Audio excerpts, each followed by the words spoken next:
Hey everybody, welcome to another episode of the Ghoul Friend Hour. I'm your host, your ghost host, Morgan Fezza, and today we are having a fun and happy spooky hour. Spooky happy hour, right? Is that Right. how you say it? Yep. It's been a long day. We need these drinks. Right. So I'm gonna introduce our guest, Bree.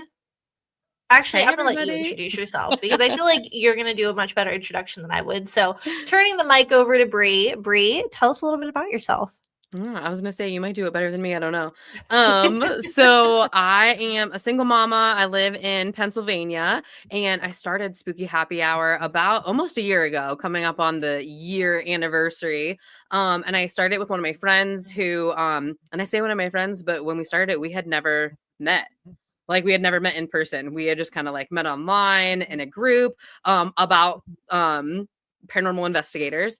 And yeah, we just started from there. And then she had left a couple months in to explore some more personal things.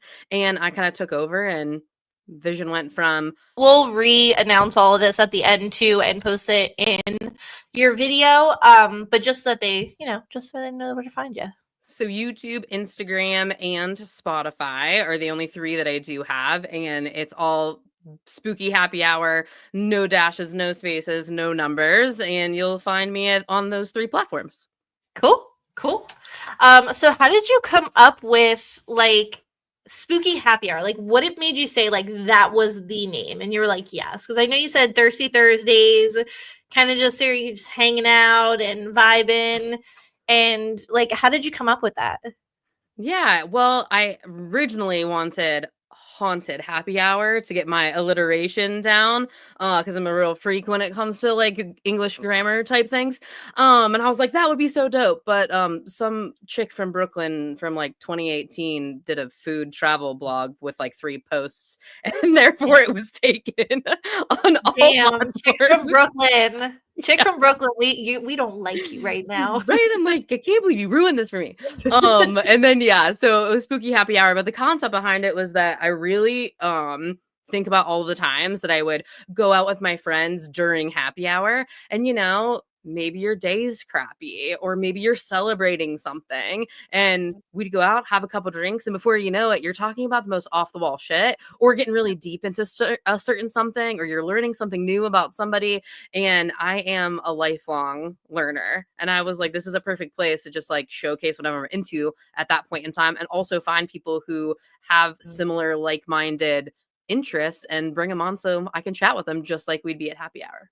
Yes, I love that. I love that so much. And it does make so much sense because I feel like whenever like me and my husband would go to like the bar at Gettysburg, we would like, I'm there for the ghost hunting, he's there for the history, but like we'd always end up sitting around the bar and somehow get into the paranormal. And like next thing you know, you're like 8 drinks in and you're just like, and aliens, and then the existence of humans. And you're like, what is happening right now? Like, what Yeah. is really happening? I So that's live for perfect. those. It's like the So I crazier the better. Yes, yes. So the question of the night is what are you sipping on? What are you drinking? So it's my own little concoction. I call it an Ooh. angry moon. So it's blue moon and angry orchard mixed together. Ooh. You got to put the blue moon in first. You can't do it the Okay. opposite way or it just doesn't turn out all that great. Okay. But I think that sometimes like for me, blue moon is too, I don't know, weedy, I guess, or Okay. like orangey, and I don't really dig it. But then Angry Orchard has way too much sugar in it, and I don't like it just like on its own. And for some reason, the two of those together make a perfect concoction. I have never heard of that ever. And that is like I'm gonna have to try that. I'm intrigued. I have to say I'm intrigued. So It was is like that 10 is that years like your ago. go-to? If I want like some type of like beer, if I'm just like gonna stick away from like liquor and just have like a one-off drink type thing, yes, and it's my staple for football season. That's like the Oh, only it thing that does I seem drink like a during football football season. season kind of like drink. Like Yeah, it's it's very like I feel fall like like. yes. So is that like your official spooky happy hour drink, or do you have one for spooky happy hour? I should make one. I think that the drink that I probably drink the most when we're recording is Bacardi Dragonberry rum with zero Oh, sugar pink lemonade from Minute Maid. I think it that is. sounds really like refreshing. That sounds like such a good like summer drink. Oh, I'd probably drank it. I think that I don't know, probably going on the last like 2 or 3 years, that's like just my main drink that I will drink at any point in time, but it does hit a little differently in the summer. And in the summer too, I'll take like a handful of blueberries and I'll put them in there in the drink, and then after I'm done drinking it, then I'll eat the soaked blueberries, and they're Oh, really, really that sounds tasty. really good. I'm okay. Another one I'm going to add to my list of things to try. You have to, so this is my challenge to you today. You have to come up with an official drink for the spooky happy hour that we all can like sip on. So, Hell like, yeah. I'm going to put all of our listeners' eyes on Bree's page. You guys have to keep an eye out for the official recipe because I think that would be really cool, like, for your podcast to have like an official, like, hey, sip Yeah, on and then this. I asked my, like, participants, I'm like, "Hey, extra points, bring a spooky glass, let me know what the recipe is and whatever." Let me tell you, I don't know if it's just the, like, I drink too much, but nobody else does. So, I would have people come on and they'll be like, "Well, this is, like, lavender tea that I got at the market by my house," and I'm like, "Well, just send it to me." But it was, like, my vision of, like, having people come on and then, like, have, like, a recipe for me was at the beginning, and it never really came to fruition, mostly because I think that I drink more than others. There you go. But hey, there's nothing wrong with it. There's nothing wrong with it. No, there isn't, and that's what I said too. I was like, "As long as it's in a spooky glass, Yeah. I you mean, know?" that's it makes sense to me. As long as you make it make sense. As long as it's in a spooky glass, I can totally get down with that. I'm just gonna send you all my recipes. When I make a new one, I'm gonna be like, "Morgan, look at I'm this. gonna toast Try it it." up to you. I'm gonna be like, I'm right there with you, girl. I'm right there with you. Us mamas, especially after a long day with these kids.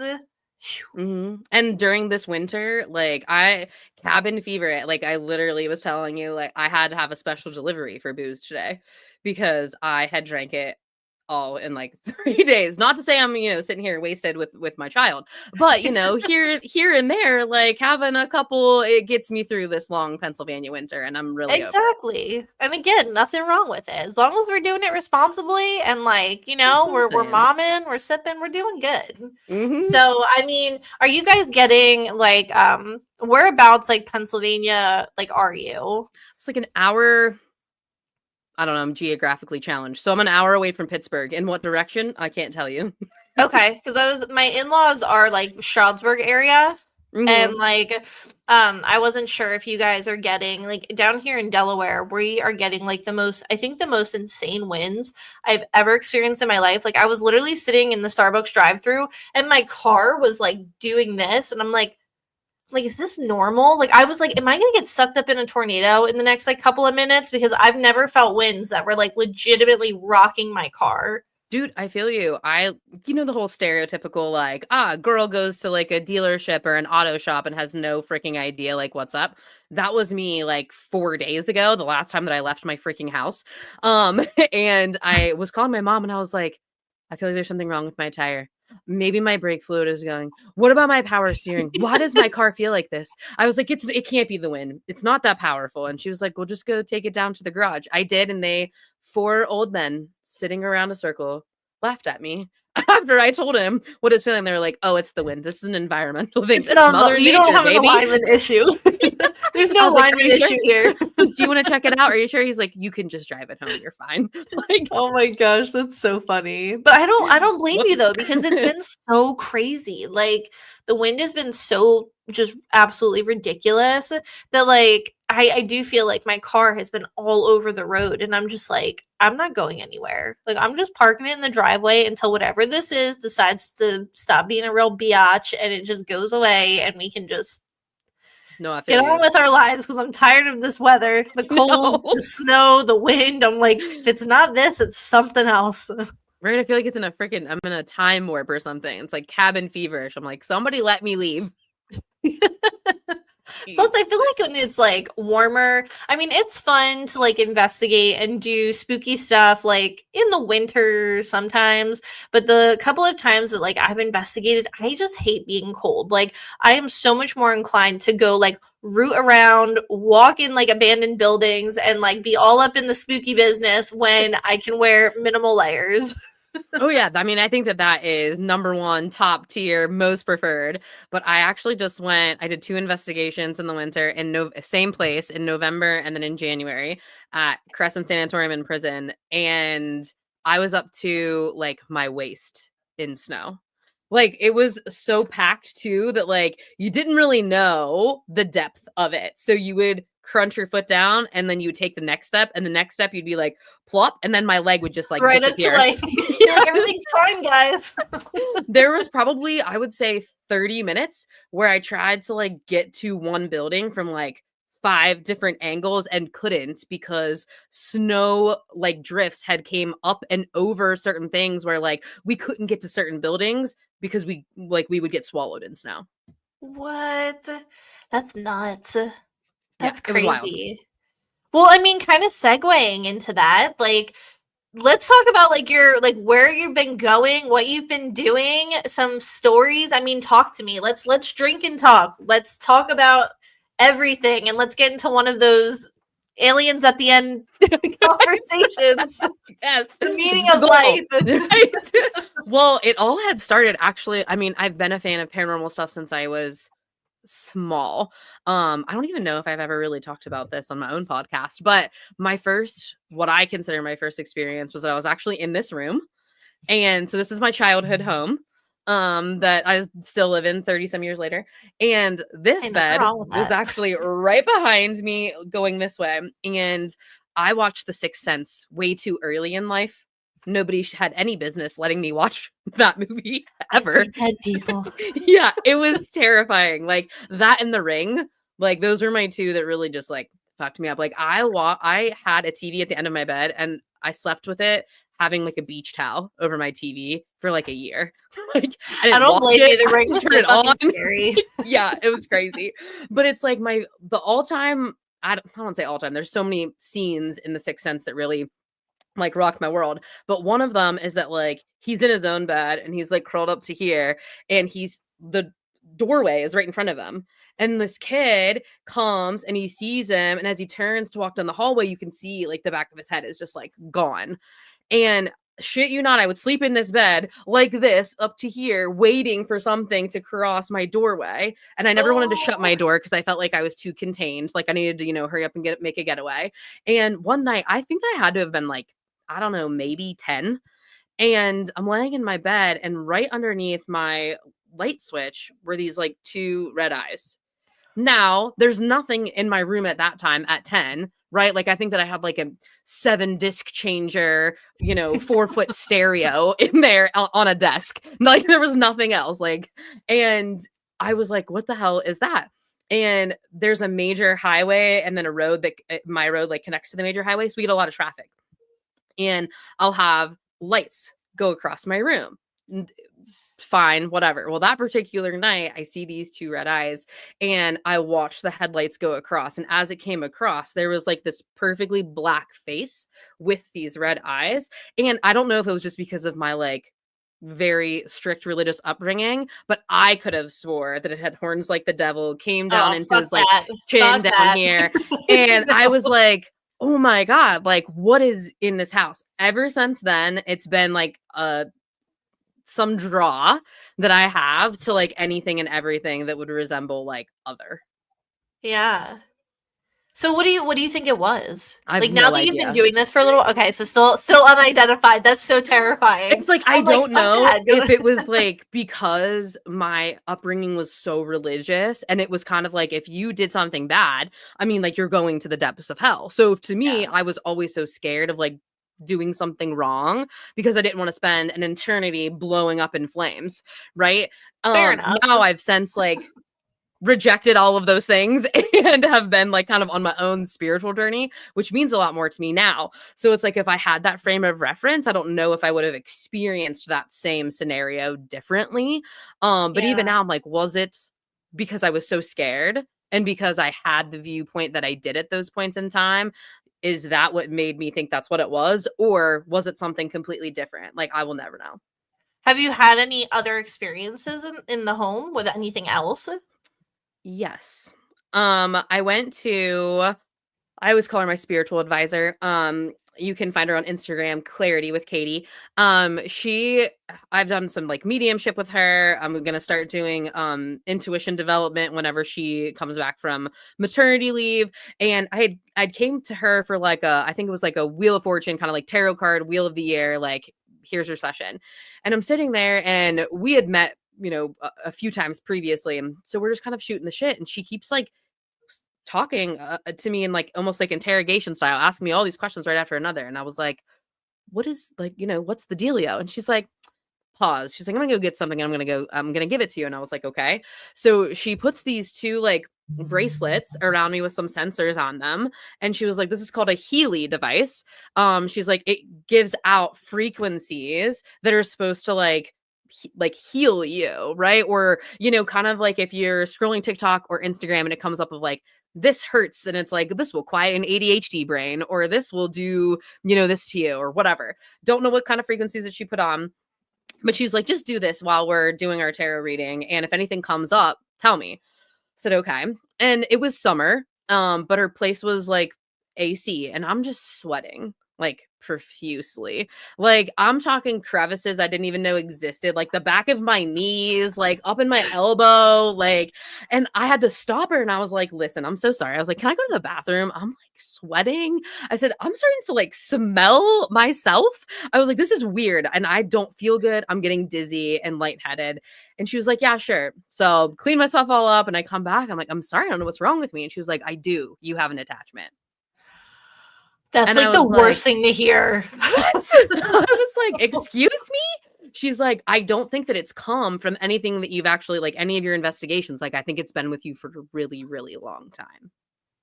So I'm like, is that the thing that showed up in my bedroom with red eyes? I actually just got chills all over my body. Usually Katie will be like, when that happens to you, it's a fuck yes. So Yeah. Damn. will I really ever know? No, but it does seem pretty plausible. Like I literally have the goosebumps in my cheeks. Like I can feel them the whole way into my cheeks. So maybe that's what it was. Like but also she kind of turned me on to human design, which is kind of like an energetic blueprint for your life. It combines like astrology and like all of these different theories into one thing to understand yourself better. And for me, my body graph, which is just kind of like shows you almost like kind of like a chakra like mirror of yourself, I'm very open. So she's like, Bree, you literally could have gone to Walmart and two people that were fighting at home, maybe because there's some negative energy in their house, maybe you were just standing with them too long in the cereal aisle and it jumped to you. It does not have to be haunting related. It's just, Yeah. if we're all just thinking of it as energy, like you're very open, which means that you're open to everybody else's energy and you consistently don't have a lot of your own. And the only two areas where I do have a lot of my own is my identity and my heart center. So it's like my wants and desires are connected to my willpower, and that's what keeps me running and going. But all of the other things, like my life force, my ideas, my inspiration, my intuition, my feelings, all that type of shit is all influenced from external sources. So one of the biggest things for me is like, I have to ask myself often, is this my shit or is this someone else's shit? That just like blew my mind. I'm like, wow, okay. Yeah. Like, holy shit. Because like I never thought about it like that. Cause like I always knew, like I always had this, so I had like two theories kind of going on. There's a couple of papers that I'm like en route with, like playing with some like theories that I have. One of them, it kind of touches upon this thing that you saw. So like I've always had this idea that when we're younger, obviously they say that children are more susceptible to energies and spiritual things. And I always wondered because I had something a lot more like, it was just, what's the word I'm looking for? Just like more malicious, and it presented a lot. And I feel like I've just had it. Like it's just, and then part of me was like, is this the house or is this me? And I feel like I had a lot of people tell me it was like attachment wise. Some people were like, no, I think it's something with the house. And I was like, what if like children, kind of like what you said, where energies can jump, if children are just kind of wide open, they believe everything, they're very, accepting and loving. What if like from children, like we go places with our parents, or and we kind of have that energy exchange or transfer, and we pick things up kind of like muck on our shoe, and we carry them with us our whole life because we don't realize that we've done it. So I feel like that's kind of like cool that you brought that up, because I'm like, that's more of like the adult version of kind of what I was thinking. I'm thinking we've had, we can track things around with us since childhood. And then the other theory that I had was like, I feel like when we see certain energies, so kind of like you said, you had a religious upbringing, that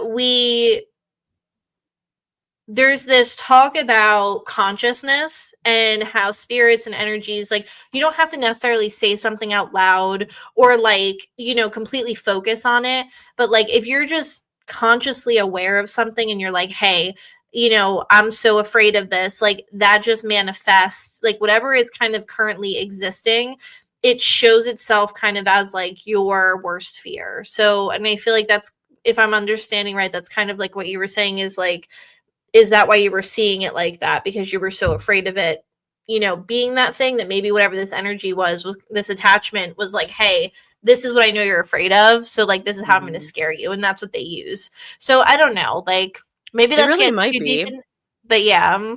Well, because I think too of like sleep paralysis, right? Because it's happened to me like several times, and it's always like a demon. Like it's never about anybody breaking in. It's never about anything like maybe some of the other themes. That's what it's always is for me, and it's been like that since I was younger.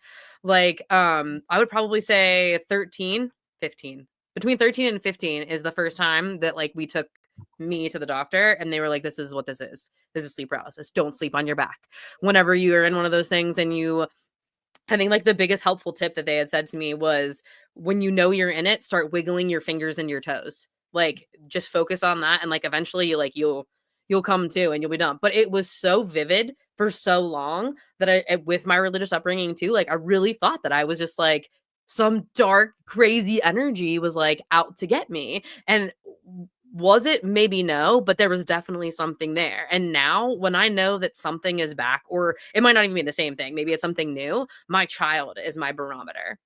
So Yeah. he will not sleep in his room. So my room is like this, and there's his room is right across the hall from me, and it's the exact same setup. And so when I'm laying in bed over here, I can look out my door and I can see him laying in his bed if his door is open. Okay. And if he, like in the last, I would say 2 weeks, has slept in his bed every single night, no problem. There was a period of like 3 months where he wouldn't spend more than an hour in there, even if he was dead asleep, no nap, no nothing, like dead to the world, had like the greatest day. And I will know. And then I'm like, okay, it's time for me to, get in my own spiritual practice and like clear some things out, clear me out, clear him out. And after the Crescent experience, actually, the second time around, I had to call my friend. She's a hypnotherapist and a licensed social worker, and she does past life regressions. So I went to her for my first past life regression, and I just called her and I said, will you just like tap in? We just tap in and like see what's up. Is it just because I had this crazy like terrible experience, and what's here? And they were like, nope, definitely have like this portal opened around you currently, like your light shines like really really bright. And she's like, I'm just gonna close access to you. And she's like, you don't need to get your kid involved or anybody else. She was like, but I am gonna say I'm gonna clear them too. And I'm like, oh, thank you. And it took a couple of days, and then everything kind of started to die down. But it's something that I'm more aware of now than I probably ever have been. Okay. So are you like, so have you ever been told that like you're gifted? Like, do you have like, are you empath? Are you clairvoyant? Do you have clairaudience, clairsentience? Like, have you ever been told that you have gifts? In the human design world, um there is one part of your human design, I don't know, experience where it kind of says, hey, this is your life's purpose. This is Okay. it's a left angle cross and a right angle cross. If you're a left angle cross, you're usually helping people. And then if you're a right-handed cross or right angle cross, your life's purpose is usually inward. So you have more work to do inside. So I'm on the left-handed cross, and my theme is to influence the world by developing my intuitive gifts. Okay. And it's so funny how all of this kind of just like came along in this like journey just over the last year. But there's been plenty of times like my whole life where I've just shut it down. And Hmm. it's more of a clear knowing. I'm not more of like clairvoyant. I can't see anything. Like sometimes I'll think that I'll hear people talking, but I don't really know if that's more of like a I don't know if that's clairaudient or not, but mine's more of that like clear knowing. So I'll just Okay. like have something and it's kind of like I downloaded information to my brain. And then a lot of the time I'm like, nah, no. There's some other reason for this. But then usually like even if it's several months or years later, it'll be like, oh, I was right about that thing. And you wonder, and you're like, Yeah. I'm like, what is this? But lately, I would say since the summer, which was really when like investigating kind of took off, I've just been like thinking about something and then it'll happen right after. Even if it's a friend I haven't talked to for like months, I'll be like, "Oh, I really wonder how so and so's doing." And then I look down at my phone and it's like that person's calling me. "Bing." I'm like, what You're the hell? like, Yeah, or I'll be like sitting here at my computer where I am all of the time, for work, for play, all of the stuff, and I'll be like, I wonder if like do I think like so and so is gonna just surprise and like come and visit me, and then 2 minutes later I'll look out the window and I'm like, oh, they're here. It's just like I don't know like what it is, but it's been something that I used to be like, oh, that's so strange, and then like never think about it again, but now I think about it a lot. That's pretty cool though. I mean, that's pretty cool. And especially like I think it's really neat when you start to get like more validation, like when things like that happen. Like cuz you're like I don't know, I feel like everybody has that point where any type of gift that they have, you like have a moment where you're like, am I crazy? Like Yeah, you're like it like you're like what is absolutely. happening? Like is this a me thing or is this and then it like happens too frequently that you're like, okay, this is not coincidence. This is not like I'm not weird or like it just this is just how it is. And I just have this thing and this thing just does what it does and that's it. Like there's nothing else to it. Yeah, for human And design wise, there's like little gates or like gifts, right? That they denote in all of the different centers. And there's one for like, it'll be like the gift of ADHD. So it's like if you have that, then like it's there. And like normally, you would have ADHD then. A lot of mine are references to like mystery, and like the occult. So there's only 3 gifts that you have in like your crown area. And I only have one that's highlighted up there, and it's like the gift of mystery, the gift of the occult. Like you might be interested in like occult studies or paranormal things or, anything that's other. And I'm like, oh, wow, this it's is been like spot this on. forever. Yeah, I'm like, I've been like this forever since the day I was born. So it's very validating. Like when I found human design, I was like, oh, I can live the way that I'm supposed to live because this is so validating to me as a human that now I interact with the world way differently. Yeah. And so that brings me to my next question is so you were a licensed mental health counselor? Are Mhm. you currently? Yeah. So I have another theory again that I've been working on, and this all came about because of my husband. So my husband's a first responder, and as a police officer, like obviously he's seen some pretty crazy stuff. And he was telling me the one night, like I mean, he's dealt with a bunch of people, and this one night, this particular guy, he was doing some kind of I want to say it was like acid or he was definitely he was just tripping balls. So like he was going through something and they pretty much were like, hey dude, we just got to get you to a safe spot. And so as my husband was taking him, um this gentleman like was talking like really like he like I don't even know how to like what the word is that I'm looking for, but he was just talking very deep, I guess is the word I'll use. But he made a lot of like my husband was like he made a lot of sense, but he was like super super duper high off of like some type of substance, but like he was talking about like paranormal stuff and like spiritual stuff and my husband like at one point like he came home and I could just tell like it was like 6 o'clock in the morning and this dude's like sitting on the edge of the bed and he's like, okay, I know you're into all this stuff. He's like, can I ask you something? And I was like, oh my God. Because there's only been a couple of times where he's had that.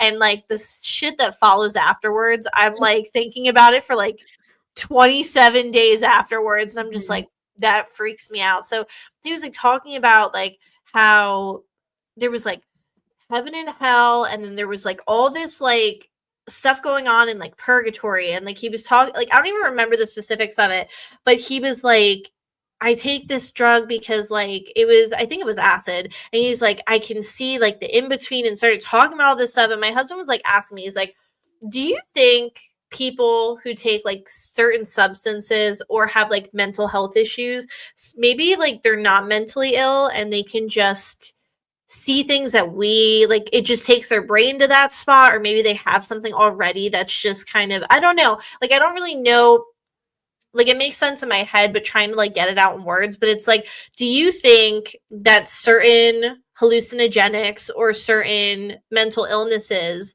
kind of give people a peek between the veil, I guess is the way I can say it, and they can see certain things that maybe us just kind of walking around, you know, shrouded to it can't? I think there's two things. I think one, I think that people who use substances recreationally and as responsibly as you can use, mind altering substances, I think that you can shut off all of the stuff that we've been conditioned to do, think, say, behave, assimilate. And I think that it allows you to open up to a different level of consciousness. And I don't think that you can like say trip balls and, whatever. But I say that. And then the guy who literally made human design went on a 7-day mystical journey in Ibiza, Spain, aka got high as fuck off something. And when he came back, I wonder if it was that oh, I spelt it wrong. It was called I keep wanting to say ashwagandha, but that's not it. no, he came back and renamed himself Ra Uru Hu. Like, and his name was like the whitest, like John Like Krakauer or Bob. something like that. Yeah, it was like the whitest freaking name ever. And he came back, was so profoundly, changed his name. And he had said he had downloaded this information to him, like source had came to him, downloaded this information to him, and this is how he put everything together. Now, if you didn't know the origin of human design, you'd be like, oh my God, this is awesome. And then when some people do learn the origin of human design, they're like, oh, well, this is fake. This is quack. Like you can't, have this, drug journey or whatever and come back with all the answers to the universe. And I'm like, what if you can?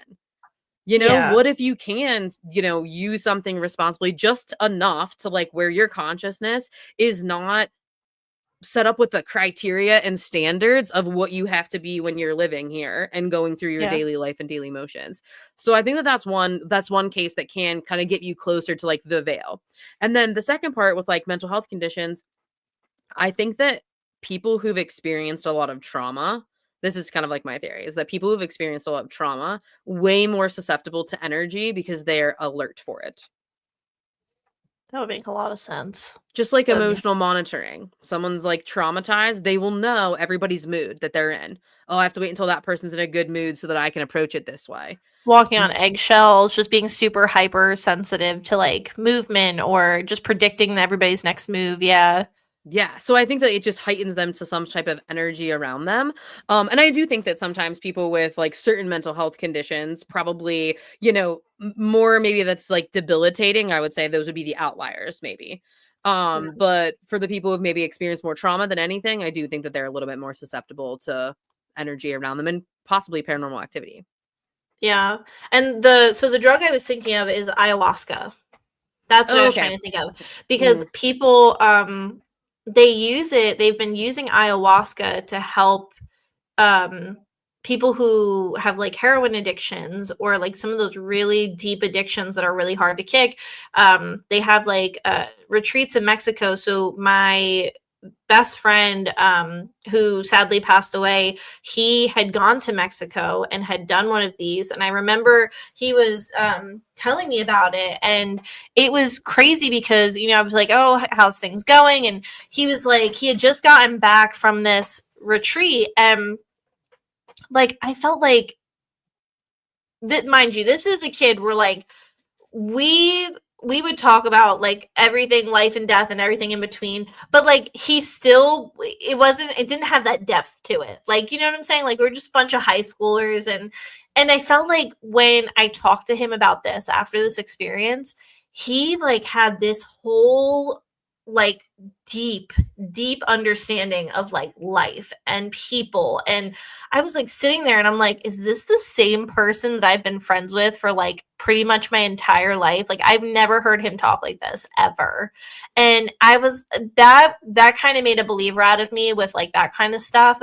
And then when my husband had come home and he kind of told me a little bit about this fella who like he's like quoting Bible and he's talking about like things that like just crazy things that like a lot of people would be like, oh, whatever, like he's just, he's just doing this thing and whatever. But he was like, no, like if you actually listen to him, like he really made sense. He was talking about some really deep shit. And I'm like, I wonder if it's kind of like the ayahuasca thing. And I wonder if that just takes us to a new level. So it's kind of what got my wheels turning about that. So I kind of wanted to ask you about that since you have the mental health background. And in mental health, you're going to see, addiction, you're going to see all different walks of life, trauma.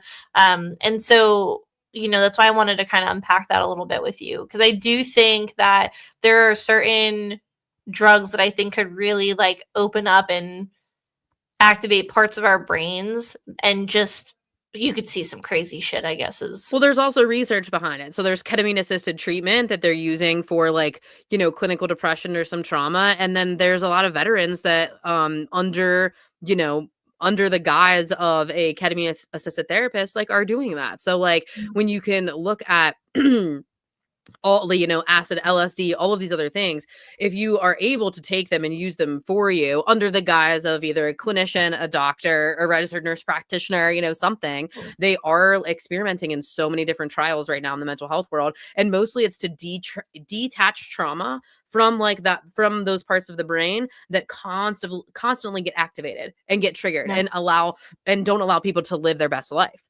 So I think that there's more, I would say in the next 30 years, probably before, when we're like grandparents or something, around that time, I think that mental health will look totally different. I hope so. I hope so. Because I was a little worried there for a second that we were going backwards in mental health. And I'm like, please. I'm like, let's make strides forward. I'm like, because we need it. We I need think it there's so so much bad. fear mongering from people that like that they don't know, or maybe they have, experiencing something and they dismissed it, or somebody else dismissed it, and they just don't know how they're living. So like Yeah. one of the biggest, this is kind of like a diversion, but one of the biggest things that I hear people say all the time is like, you are your best investigative tool. It's you. You're your own thing. I'm like, that's bullshit. Because if you don't know who you are, and you don't know how you tick, and you don't know your thoughts, and you don't know how your feelings impact you, and you don't know what your physical triggers are, any of those things, you are your worst tool and you should never use you. Yeah. Yeah. That's actually like, that's really, really good advice. Because like I have been told that a lot, that you're your best tool. And like I was like, okay, but I've never heard that perspective on it. And I think that that's important. And it's really good for our listeners to hear that because I think obviously like you said, you hear it so much that people are probably out there and they're just like, oh, I can just use myself and I don't need anything. And they're unknowingly kind of ruining their investigations, they're ruining their evidence, there's always got to be something to kind of back that up. And not only that, but I think like it leaves you really open to some of the more like negative and heavier crap. Absolutely. You don't know what you're going into. Maybe you're not protecting yourself. Maybe you don't even believe in that stuff, and that's fine. But like Yeah. if you don't know yourself enough, or if you are like on your journey, inside whatever, we all get there at some point. I say that, but I know that so many people don't. But that's like, the potential that I see as my projector energy in human design. It's like I know that it's there. And I'll know even when I go investigate with like a group of humans, people start telling me like downloading their entire life story. And then after I do, this random stranger from, whatever state at this place, I can see it then afterwards, like in their investigation, or like if I'm in the same room that they are.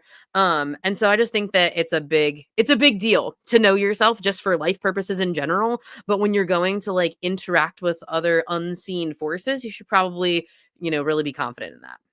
Yeah. Yeah. So what are your personal beliefs? Like what do you believe about the afterlife? Like I love asking this question to all of our guests because I love hearing the different perspectives. What do you think happens to us after we die? Yeah, great question. I have a theory that I think whatever you believe in terms of like what happens after life, you get. So if somebody believes like, there's a heaven and a hell and there's, nothing else, you're going to go to one of those two places. If you believe that it's going to be happy hour at a bar on a cloud with all of the best people that you've ever known that are going to, come and drink with you, that's what you get. So to me, it's like, I think that it's hopeful to like live that way too, because it's like whatever I want, I'm going to get. And in this lifetime, there's a lot of things that we want that we don't get. So for me, since we don't know what it is and no one's ever going to prove it, why not let it be that?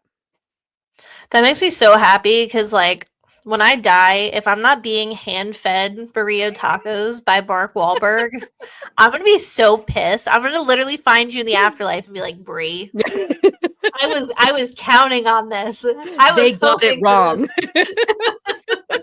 But yeah, I'm like, Mark Wahlberg is not here. I'm not eating burrito tacos. I think that you can have whatever you want, Morgan. I think that's pretty cool though. I like that outlook because I feel like that makes me it makes me happy because I do feel like I don't know, it's hard. And I hope this statement doesn't like I'm not trying to condemn anyone's belief systems, but it's so hard for me when like ever I ask the question and some people are like, I don't know, I just think we're just gone. I'm like, Mm. I can't believe that. I'm like, I want to like go to like a happy place with like where I'm young again and like my boobs aren't down to my ankles and like I'm like I'm living my I'm gonna best look life. at all of those pictures that I thought I was fat in, but really I never was whatsoever. And I want to go back to that in whatever That's afterlife I'm in. Like, literally bring me back there and but give me like the mental health to know that I looked perfectly fine. yes. Never questioning it ever again. Oh, No. never. Give me the confidence and the self-worth that I needed when I was like 16, 17, please. Preach, sister, preach. Oh my gosh. Yeah, no, I think that's a great perspective. So, I want to hear some more of your stories. So talk to me about like your investigations and some of the tactics that you use kind of knowing what you know about human design and how you've used that in your investigations and then also some of the crazy shit you've seen on investigations. I just love hearing investigation stories and experiences. Yeah, I feel like they're so vast, right? Like they're from one night where you have nothing and you leave being like, man, like that was kind of like lackluster, you know? Getting like bitch slapped by a ghost in like an attic Right. and you're just like To like being in a location for 30 minutes and had the most terrifying experience of my life that we were out for the 12 hours that we had it. And I was like, nope, see you later. Don't care how much I paid to be here. Um, I think that I like Estes, right? That's probably my like favorite method just because I think that it's something that removes certain biases. yeah. And I think my most profound experience with that was that I was at a local haunt. It's called the Liberty Theater and Museum, and we were up in the attic where a lot of like kid spirits sometimes would come through. And there was this running story, not confirmed, but just through paranormal experiences, that there was a woman there and a male spirit that seemed to have had some entanglement. Did not know the extent to what entanglement You that didn't was. just say entanglement. I did. Every time I hear entanglement, I'm like, are we red table talking it right now? We might see aliens by the end of this really might come up. Like, I love it. I love it. and I'm sitting there, I'm under, and I didn't get shit. I had like 4 words, maybe, and I was under for a long time. And the reason why I came out was because I felt this brush on the back of my neck. So I whipped off my headphones, and I was like, "Did one of you touch? Did one of you touch me to like come out?" And nobody answered me. But when I like came to, ripped my eye mask off, everyone's crying around me, and they were all women. And there were like probably 6 of us, probably 6 women, me being 7. And I'm like, what happened? I thought that was really like, I didn't really get anything. And they were like, but the ones that you did get, like, we were trying to like create this narrative between these 2 spirits, the man and the woman. And all the words that you said, like hidden, hook, blood, whatever, we think that she died of like an abortion that this dude made her get. And she died here from like a failed abortion. And I was like, oh, and I just literally got like chills in my cheeks again. So it just means to me it's like a full body fuck yes. Like that happened. That was what we were experiencing. That's nuts. So I think that investigation tool specifically is my favorite because you literally never know what you're going to get. Because when you're asking it out loud, sometimes what answers that you want to hear, or if you've heard like somebody else say something and you want that same experience, that confirmation bias that if you leave it unchecked, you're going to get what you're probably looking for at some point in time. Which is why at all these different locations, like you'll have these confirmations of all these, stories because you're going there to search it out. So I think that one was very profound. And then my latest, and so that was like earlier on in my like investigating with other people experiences in the last year. And then being at Crescent, and it was more of like a feeling than anything else. And the way that all of the people around me had changed. Okay. And so being a therapist, being in tune with my own human design, being a projector and being really open, I notice when things are off. It's probably also the trauma. But We love that. yes. Trauma girlies. But like it really is kind of like the superpower, right? And so I think that those two experiences on investigations were probably the first couple times where I was like, I will like listen to my own intuition. I will know that this is what I'm experiencing currently. I don't have to justify that to anybody. And when we came back from Crescent, it felt like we all really had to. And that was something that I can like say in terms of my entire paranormal career, or whatever you want to call it thus far, is that I didn't. There was not one single doubt in my mind about like what happened that night, and I did not have to prove that to anybody, which was really cool. That is really cool. Oh my god, that's crazy. So is that like the craziest thing that's happened to you? I think both of them. Yeah. I mean, definitely. I think everything else is like normal paranormal activity, right? Yeah. Like footsteps or talking or seeing a shadow or something move or a door slam or a big loud noise or feeling touched. Like, I feel like that's all normal paranormal activity. But those two instances like stick out in my mind as like, wow, those were profound experiences for me. And they are. They are. I mean, that's amazing. I feel like, I don't know. It's okay. Let me ask you this. The movie Insidious. Mm-hmm. What are your thoughts? And I promise I have a point here. Like I want to say bare bones. Like if you strip all the theatrical or whatever down to bare bones, I feel like this was like a kind of like it could have been an everyday story back before anybody had talked about any of this. Does that make sense? Yeah. But now, like the theatrical version, I don't know. It's a little extra. It's a little extra. Right. So I'm like, I don't know to the extent, maybe not. I don't know though. Maybe. I should have zoned it in. Okay, like Insidious, like maybe like 1 and 2. Like astral travel. Astral projection type thing. Yeah. This is like a concept I haven't dove into. And for me, it's like if I don't know enough about a subject, I won't talk about it. One, because I really want to do it and I'm kind of scared. So I haven't looked into it yet. Okay, like, so really, you've never accidentally done it yet? No. Okay. No. Well, first things first, congratulations. That's really good.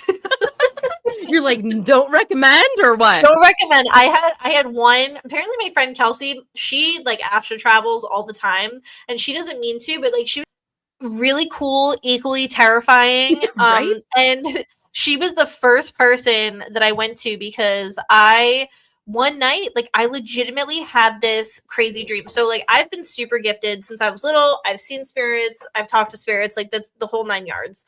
And what was crazy was like I have never like I've seen Insidious is probably one of my favorite horror movies, like the earlier ones, because it reminds me of a dream I had when I was little, and it's the only movie besides Darkness Falls that scares the ever living shit out of me. That's like my honorable mention horror movie. I don't even know what we want to call horror, whatever it is, but I love that movie.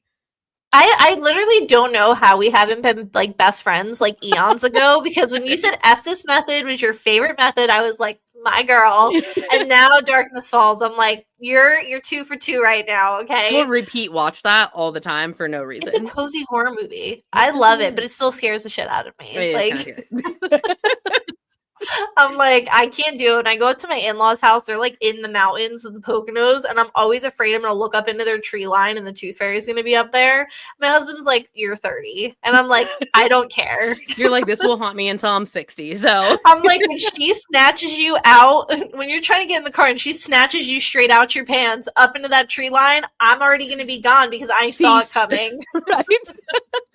And you weren't listening. Exactly. But yeah, so I had this like instance where I like had I just went to bed. Like, it was just like a normal night. Like, I didn't watch any scary movies that day. Like, it was just like, it was one of those like straight business days. I was like, I worked. My child was acting crazy. I'm like, it is 7:30, 8 o'clock bedtime. And I don't know if it's because I went to bed too early and I was just well rested. I don't know. My body decided to go on a journey. And I literally had a dream that I saw like detailed parts of the Conjuring house.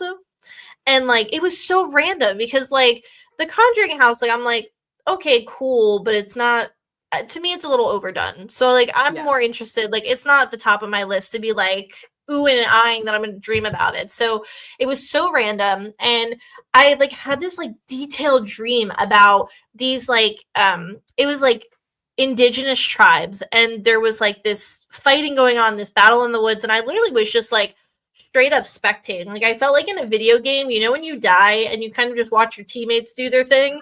Yeah. Like, that was me. I was just straight up spectating. So I was just kind of watching what was going on. But there were like these animal, like totemy, like type things that were like, I knew they were actually spirits. Like, I knew they were people and they were indigenous people, but they looked like animals. And it was so strange because I'm like, well, why would a lion, tiger, and a bear all be in the same place? Like, I'm like, this is odd. So like, you know, like, and then I walked through like a village, and there was like, it was like a legit village, and there was like torches like outside the village, and they were all kind of amping each other up to like go into battle. And I was like, what the hell? And so I don't remember like all the mini details. I have it all written out because I was like, as soon as I woke up, I was like, that was not a normal dream. I'm like, that was way too realistic, way too detailed. Wrote everything out. And then I like went to my friend Kelsey, and I'm like, hey, does this sound like astro traveling? Because like, I legitimately saw myself soaring over the Conjuring house.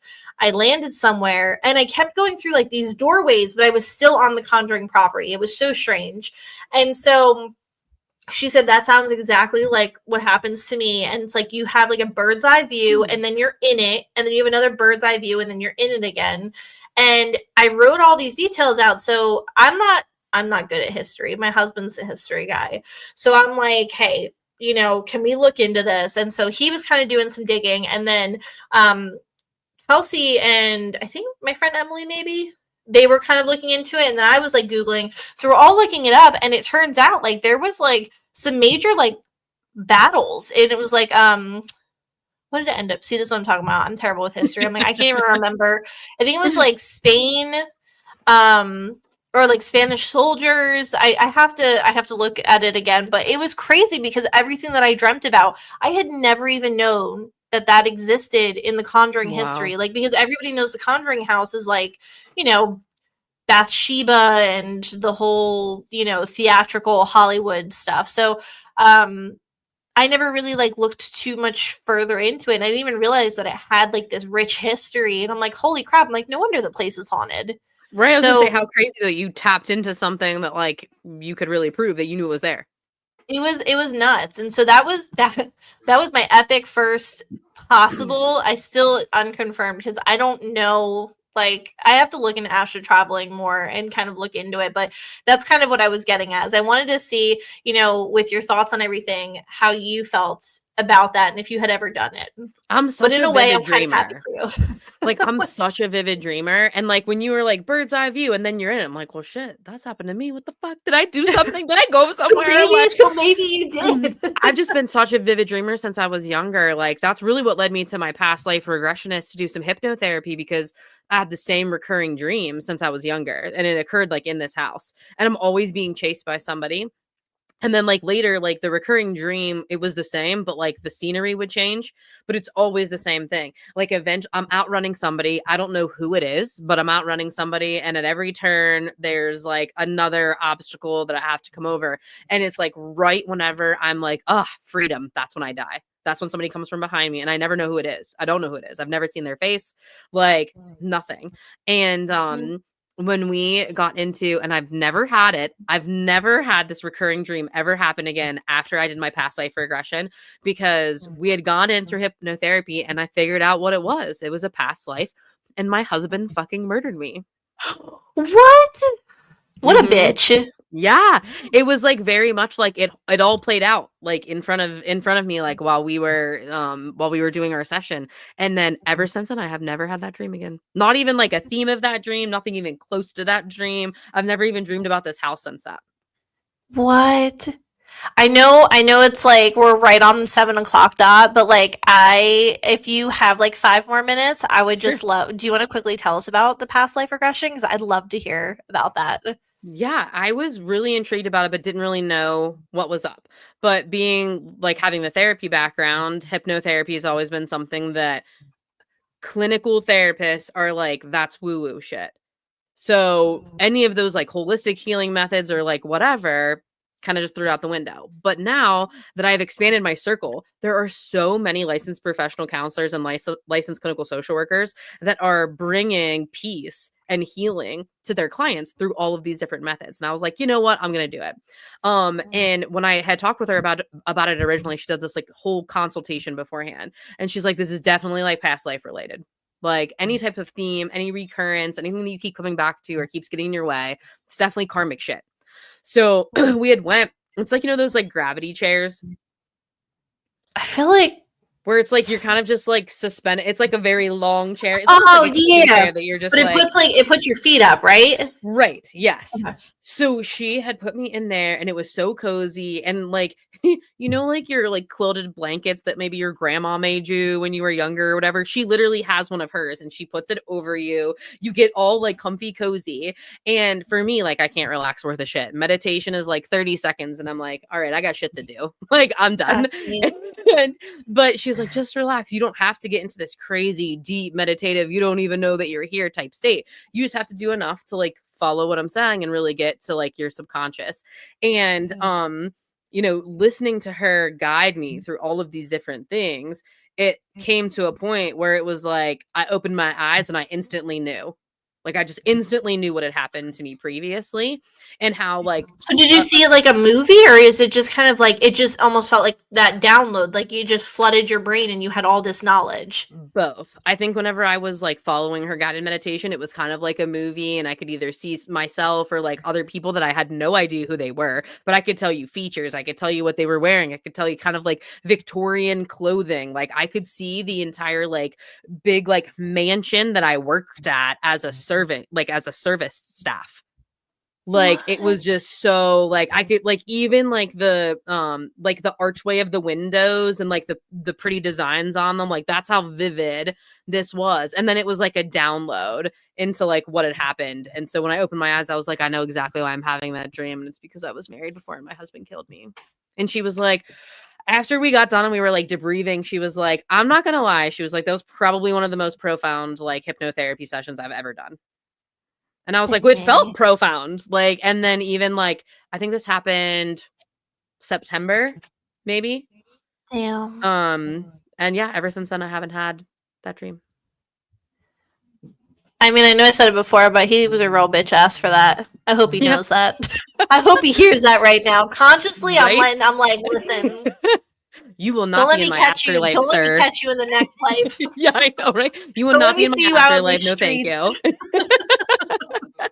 Door Oh slam. I just my, want to give him a big door slam in the afterlife. Not here, bitch. seriously. Not here. Be like, we're not doing that. No more.